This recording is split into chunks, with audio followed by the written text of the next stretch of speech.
Nos encontramos hoy, amigo oyente, en una sección del libro de Isaías donde se menciona varias profecías concernientes a varias naciones. Hoy vamos a considerar lo que nos dice el capítulo 21, que presenta 4 profecías. En total, encontramos unas 11 cargas o profecías. En el capítulo 21 vamos a considerar 3 de ellas, la séptima, octava y novena. La primera de ellas es concerniente a Babilonia, llamada aquí el desierto del mar. La segunda es en relación a Edom, que aquí es llamada Duma, y la tercera a Arabia. Estas 3 cargas que se encuentran en este capítulo se destacan ante nosotros de una manera muy expresiva por sus símbolos. Se hacen muy claras ante nosotros. Nos damos cuenta que en aquel día en que fueron dadas estas profecías, eran cosas que no se podían confundir con ninguna otra cosa. Así es que la gente que vivía en la época de Isaías podía comprender esto perfectamente. La insignia o emblema en este capítulo quizá no sea demasiado fácil de identificar, pero lo podemos hacer claro si pasamos algún tiempo estudiando esto. Los expositores bíblicos no han estado de acuerdo, pero en la mayoría de ellos existe cierto acuerdo en lo que se dice aquí. Los podemos identificar, como ya hemos dicho, como Babilonia, Edom y Arabia. Ahora, la sección en la cual nos encontramos hoy es muy destacada. En realidad, esta sección que tenemos ante nosotros es muy sobresaliente porque nos damos cuenta que grande es la parte de la palabra de Dios que ha caído en negligencia de nuestra parte. Permítanos ilustrar esto haciendo una pregunta.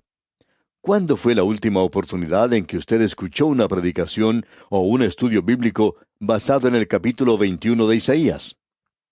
Tenemos la idea de que muchos de ustedes nunca han oído un mensaje así. De paso, quisiéramos pedirle que cuando usted nos escriba, nos informe de esto dejándonos saber si usted alguna vez ha escuchado un mensaje basado en este capítulo. Nos gustaría saber cuántas personas lo han oído. Este es otro pasaje de las Escrituras que nos establece cada vez más firmes en la posición que mantenemos, la cual es una posición premilenaria y pretribulacional, una interpretación dispensacional de la palabra de Dios. Esa es la única interpretación que puede satisfacer un pasaje como el que tenemos ante nosotros. Es por eso que todos los otros sistemas que existen se mantienen alejados de esta porción de las Escrituras, así como también otros pasajes similares. Lo destacado aquí es que existen ciertos símbolos usados, y la gente dice, bueno, yo pensaba que ustedes creían en la interpretación literal. Sí, así es, creemos en la interpretación literal, pero cuando se utiliza el simbolismo, siempre es utilizado con cuadros de total realidad. Eso es algo importante de recordar. Algunos expositores llaman simbolismo a alguna enseñanza de la Escritura en un intento por hacerla desaparecer, como cuando un mago dice abracadabra y desaparece, así es que no se preocupe por eso. Pero nosotros, amigo oyente, sí vamos a preocuparnos por esto ahora. No tratemos de evaporar esta sección de la Escritura. Veamos lo que nos dice este pasaje. Leamos el primer versículo de este capítulo 21 de Isaías. Profecía sobre el desierto del mar. Como torbellino del Negev, así viene del desierto, de la tierra horrenda. Observemos esto por un momento. El desierto del mar. Esa es una expresión un poco extraña. Es como decir la sequedad del agua o cuán seca es el agua. Quizá no sea muy peculiar para nosotros hoy porque tenemos hielo seco y calor frío. Hay algunas personas que se preguntan cómo podemos identificar a alguna nación con esto. Bueno, en este caso, uno debe seguir leyendo para saberlo. Y en el versículo 9 de este capítulo 21 podemos leer lo siguiente. Y he aquí vienen hombres montados, jinetes de 2 en 2. Después habló y dijo, cayó, cayó Babilonia, y todos los ídolos de sus dioses quebrantó en tierra. Bueno, sabemos que el desierto del mar es Babilonia. Babilonia llegó a ser un poder mundial, y aún antes de llegar a serlo, se había profetizado su caída. Ya hemos visto eso. Esa fue la primera profecía que vimos en los capítulos 13 y 14. Babilonia ha llegado a ser algo tan terrible, tan sorprendente, y representa tanto en las Escrituras que tenemos una palabra extraña que concierne a su caída. Fue usada en el primer lugar donde ocupó una rebelión unida contra Dios, y fue en la Torre de Babel. Y eso representa el último bastión de rebelión contra Dios. Uno encuentra eso allá en el libro de Apocalipsis capítulos 17 y 18. Uno encuentra a la Babilonia religiosa en el capítulo 17 y a la Babilonia comercial en el capítulo 18 de Apocalipsis. Ahora, esa expresión que encontramos aquí de desierto de la mar es una frase paradójica.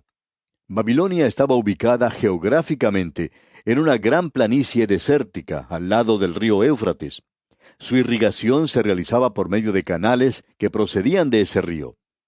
Hablando de Babilonia, Jeremías nos dice en su libro, en el capítulo 51, versículo 13, Tú, la que moras entre muchas aguas. Ahora esto del desierto del mar forma una amalgama rara, ¿no le parece?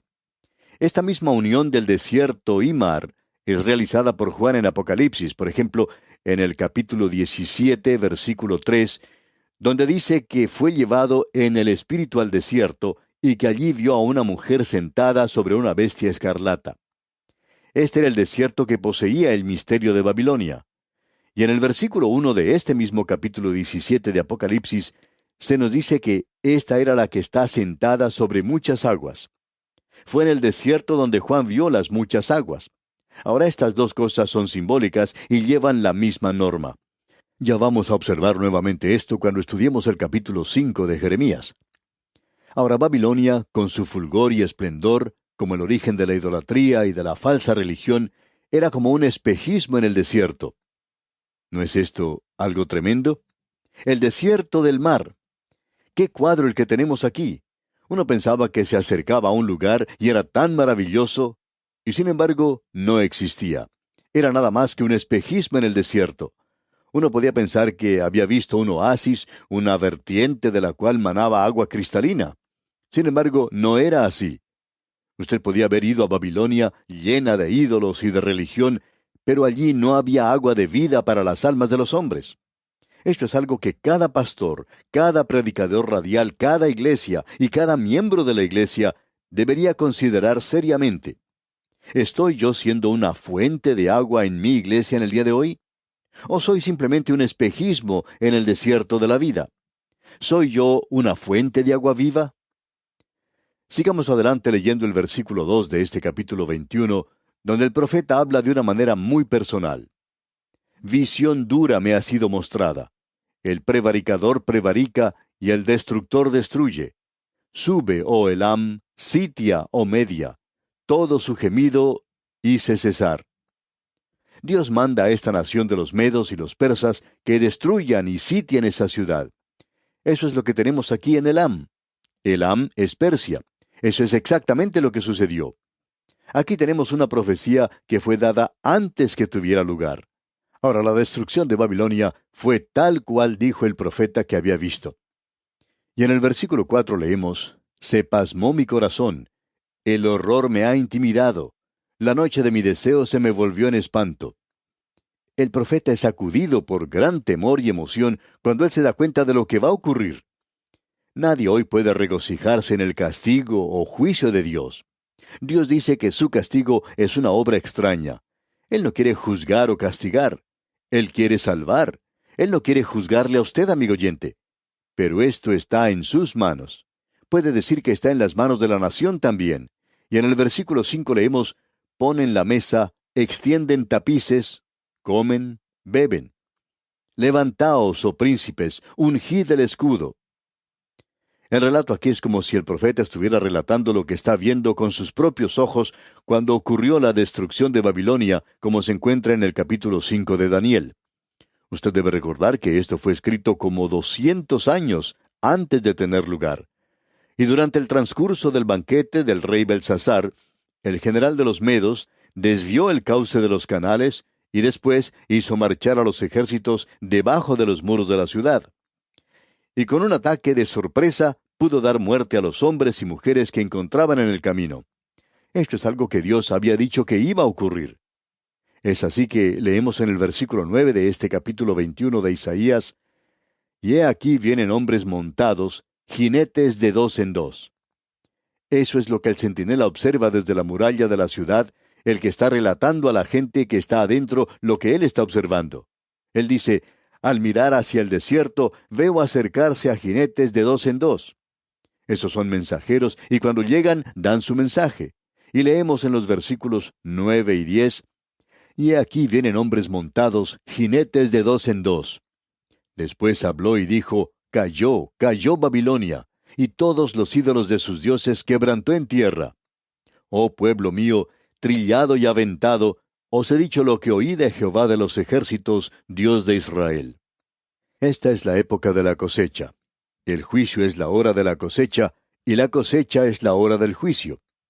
Hoy hablamos acerca de los campos que están blancos para la siega. En realidad nuestro Señor dijo eso al final de la era de la ley, cuando se acercaba el juicio contra esta gente que había tenido la ley por unos 1500 años. Y Él dice, ha llegado la hora de la siega. Y ellos deberían salir de ese lugar. Nuestra tarea hoy es la de sembrar, y es por eso que nosotros estamos ahora presentando la palabra de Dios. Y ese es el cuadro que tenemos aquí. Ahora en el versículo 11 dice, profecía sobre Duma, me dan voces de Seir, guarda, ¿qué de la noche?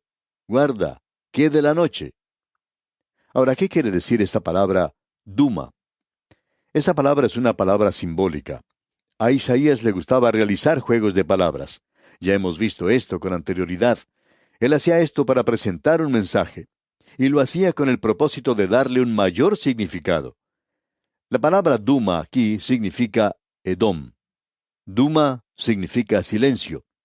Esa es la intención, el propósito que tiene Isaías al usar esta palabra. Edom es aún una tierra de un silencio mortal. Ahora, Seir quiere decir velludo, escabroso. Usted recuerda que Esaú fue el primer Seir, como se menciona en Génesis capítulo 25. Él era un hombre velludo. Esaú moraba en el monte Seir. Eso lo leemos en el capítulo 36 de Génesis, versículo 8. También es una tierra que era castigada por fuertes tormentas. El silencio y las tormentas. ¡Qué juego de palabras! ¡Qué mensaje! Es obvio que lo que aquí se menciona es en cuanto a Edom. De la tierra del silencio y las tormentas se presenta esta pregunta que se repite dos veces. Guarda, ¿qué de la noche? Es decir, ¿cuánto tiempo hemos pasado en la noche? ¿Cuánto falta hasta que la gloria de Dios sea revelada y el sol de justicia se levante con sanidad en sus alas? Y leemos entonces en el versículo 12, el guarda respondió, la mañana viene y después la noche. Preguntad si queréis, preguntad. Volved, venid. La mañana y la noche ya vienen, y lo que será gloria para algunos será la perdición para otros. Lo que será vida para el pueblo de Dios será la noche para el elamita, el hombre de carne que le ha rechazado. ¡Qué mensaje el que tenemos aquí! Luego en el versículo 13 leemos, profecía sobre Arabia. En el bosque pasaréis la noche en Arabia, oh caminantes de Dedán.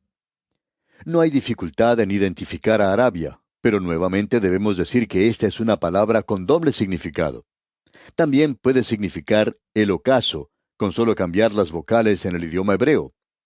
Tenemos que aclarar que el idioma hebreo es un idioma sin vocales, con solamente consonantes. Es necesario poner vocales en las palabras, agregarlas al idioma, y eso es lo que Maseres, los eruditos, hicieron. El hebreo es un idioma suficientemente difícil para nosotros, y lo sería mucho más aún si no tuviera esas vocales que se le agrega a las palabras. Aquí es algo muy obvio. Es el ocaso de la historia de Arabia, era mucho más tarde de lo que ellos pensaban. Ahora, Arabia era la tierra de los ismaelitas. Ellas eran tribus del desierto, los árabes modernos. Es interesante notar que Dios nos habla de ellos. Y nos gustaría pasar tiempo hablando de esto, que aquí tenemos a otro hijo de Abraham, a Ismael. Y estos dos hijos de Abraham, Isaac e Ismael, nunca se pudieron llevar bien. Tampoco pueden hacerlo sus descendientes. Y nos preguntamos nosotros si Abraham pudiera mirar lo que sucede aquí en la tierra, si él pensaría que ese pecado que él cometió fue un pecado pequeño. Amigo oyente, el pecado nunca cesa de obrar en la historia humana. Ahora, en el versículo 14 de este capítulo 21 de Isaías, leemos, salid a encontrar al sediento, llevadle agua, moradores de tierra de Tema, socorred con pan al que huye. Ese era el juicio que se aproximaba para esta tierra y su gente.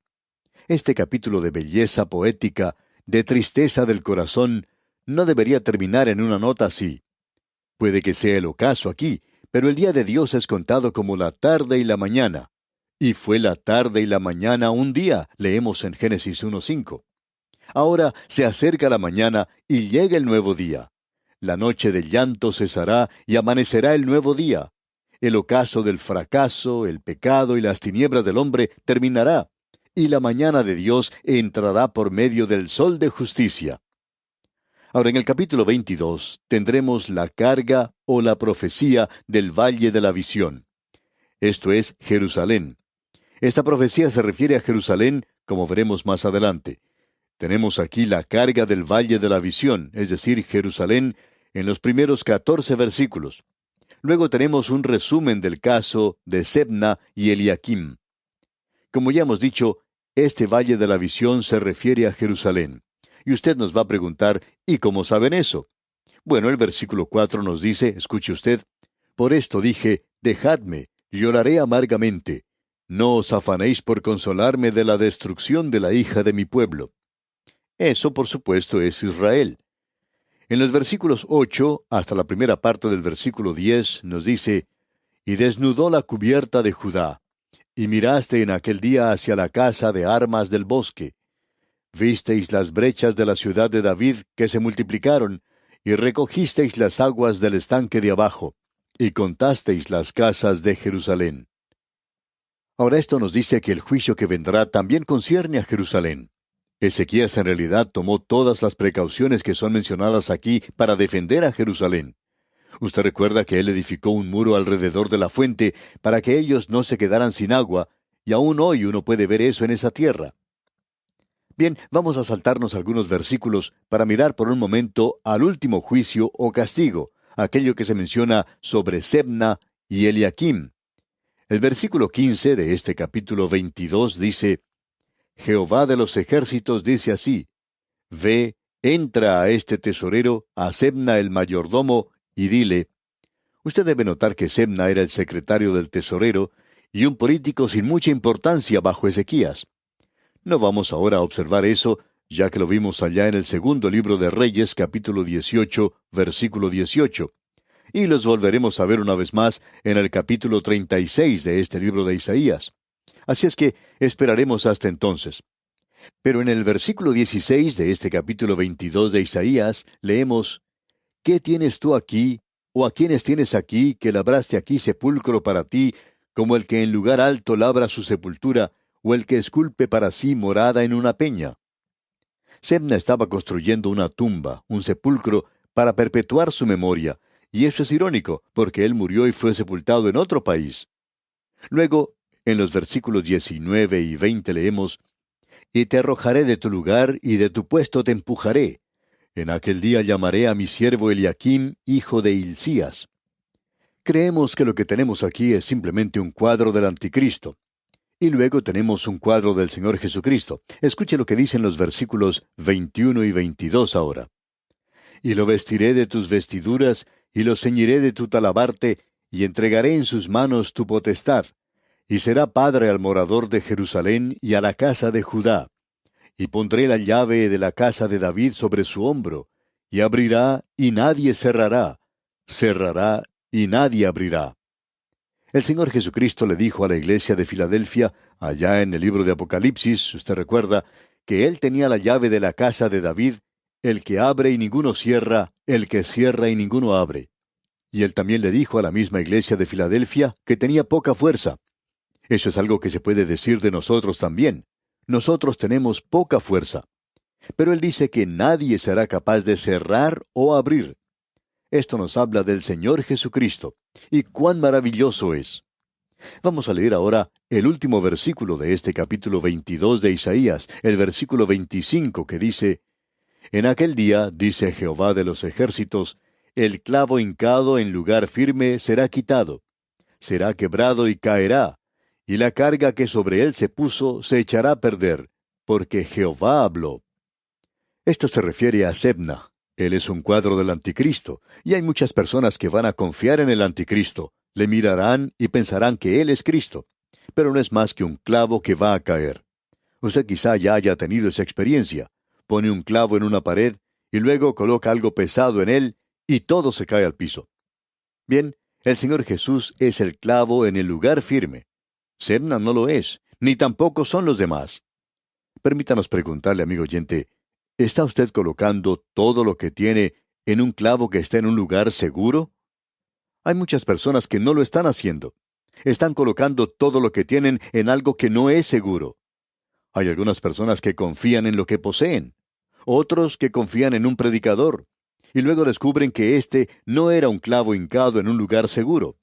Pero amigo oyente, Cristo sí es un clavo en un lugar muy seguro y muy firme.